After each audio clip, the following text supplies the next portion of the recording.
வணக்கம் Astra stock Tamil viewers. Stock market சீரீஸில் நம்ம இன்றைக்கி என்ன பார்க்க போகிறோம் அப்படின்னு சொல்லிட்டு பார்த்தீங்கன்னா, சில வீடியோஸாக நம்ம index fund, index investing, index இடிஎஃப்லாம் பற்றி நம்ம பார்த்துட்டு வந்தோம்.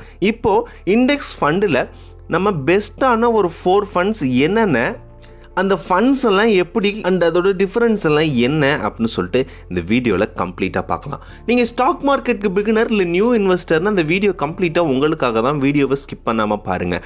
வீடியோக்குள்ளே போகிறதுக்கு முன்னாடி அஸ்ட்ரா ஸ்டாக் தமிழ் சேனலை சப்ஸ்கிரைப் பண்ணிக்கோங்க ஃபார் த டெய்லி அப்டேட்ஸ். பொதுவாக இண்டெக்ஸ் ஃபண்டை செலக்ட் பண்ணுறதுக்கு நம்மளுக்கு 3 க்ரைட்டீரியா இருக்குது. இந்த 3 க்ரைட்டீரியாவை யூஸ் பண்ணி தான் நம்ம ஒரு ஃபண்டை செலக்ட் பண்ணால் நம்மளுக்கு அந்த ஃபண்டு யூஸ்ஃபுல்லாக இருக்கும். இந்த 3மே காமன் க்ரைட்டீரியா தான்.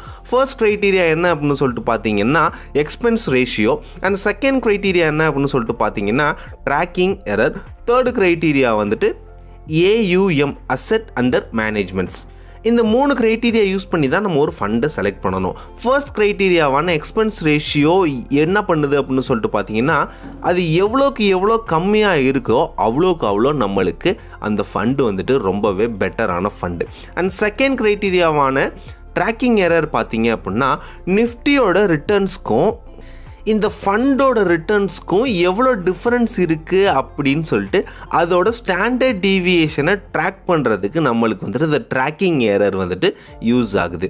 And third AUM asset under management பார்த்தீங்கன்னா, இது ஒரு பர்டிகுலர் கம்பெனி ஹோல்ட் பண்ணியிருக்கிற அசெட்ஸோட கரண்ட் மார்க்கெட் வேல்யூ அப்படிங்கிறத டினோட் பண்ணுறது தான் இந்த அசெட் அண்டர் மேனேஜ்மெண்ட்.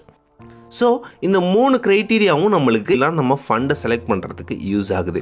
இப்போது நான் UTI, HDFC, நாவி, டாட்டா இந்த 4 பெஸ்ட் நிஃப்டி கம்பெனியை எடுத்து உங்களுக்கு இதோட expense ratio, tracking error, AUM எப்படி டிஃபர் பண்ணியிருக்கிறாங்க, எப்படி நம்ம செலக்ட் பண்ணலாம், என்னென்ன மாதிரி மார்க்கெட்டில் நம்மளுக்கு ஆப்பர்ச்சுனிட்டி கொடுக்குறாங்க ஒரு ஃபண்டை செலக்ட் பண்ணுறதுக்கு அப்படின்னு சொல்லிட்டு பார்க்கலாம். இந்த 4 கம்பெனிஸ் அண்ட் அதோட expense ratio, tracking error, asset under மேனேஜ்மெண்ட்ஸ்லாம் டிஸ்பிளே பண்ணியிருக்கேன். நீங்கள் இதை பார்த்துட்டு வாங்க, நான் உங்களுக்கு எக்ஸ்பிளைன் பண்ணுறேன். இதில் இருக்க இந்த 3 வேரியபிள்ஸ்க்கும் சில லிங்கேஜஸ் இருக்குது. அது என்ன அப்படின்னு சொல்லிட்டு பார்த்தீங்கன்னா, எக்ஸ்பென்ஸ் ரேஷியோ சில புது ஃபண்டுக்கு கம்மியாக வச்சுருப்பாங்க. அது ஏன் அப்படின்னு சொல்லிட்டு பார்த்தீங்கன்னா, அப்படி கம்மியாக இருக்கும்போது நம்மலாம் என்ன பண்ணுவோம், இந்த கம்மியாக எக்ஸ்பென்ஸ் ரேஷியோ இருக்கிற ஃபண்டை நம்ம செலக்ட் பண்ணுவோம். ஸோ அதில் மற்ற ட்ராக்கிங் எரர் அப்புறம் AUMலாம் எப்படி இருக்குது அப்படின்னு சொல்லிட்டு நம்ம கொஞ்சம் கவனிக்கணும். இந்த எக்ஸ்பென்ஸ் ரேஷியோவை கம்மியாக வைக்கிறதே ஒரு மார்க்கெட் டாக்டிக்ஸ் தான். எக்ஸ்பென்ஸ் ரேஷியோவை கம்மியாக வச்சு AUM அதிகமாக வச்சுருப்பாங்க. ஸோ இந்த ஸ்ட்ராட்டஜி நம்மளும் புரிஞ்சுக்கிட்டு அதுக்கு தகுந்த மாதிரி நம்ம ஒரு ஃபண்டை செலக்ட் பண்ணணும்.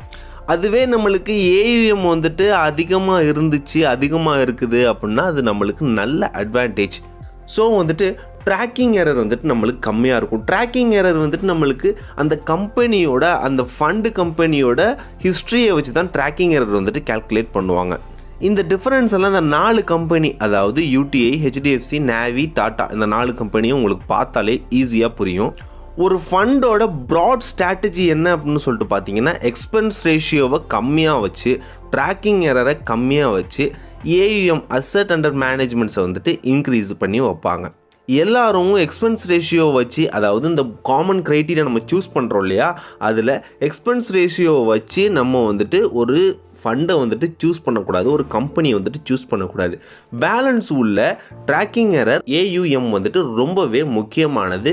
இந்த 3 விஷயத்தையும் நம்ம பார்த்து எது நம்மளுக்கு சூட்டபிளாக இருக்குது, எந்த லாங் டேர்ம் இன்வெஸ்ட்மெண்ட் நம்மளுக்கு நல்ல ரிட்டர்ன்ஸ் கொடுக்கும் அப்படின்னு சொல்லி பார்த்து நம்ம ஒரு லாங் டேர்ம் இன்வெஸ்ட் பண்ணுறது ரொம்பவே நல்லாயிருக்கும். சேஃபாக இன்வெஸ்ட் பண்ணுங்கள், ஹாப்பியாக ஏர்ன் பண்ணுங்கள். Have a nice day.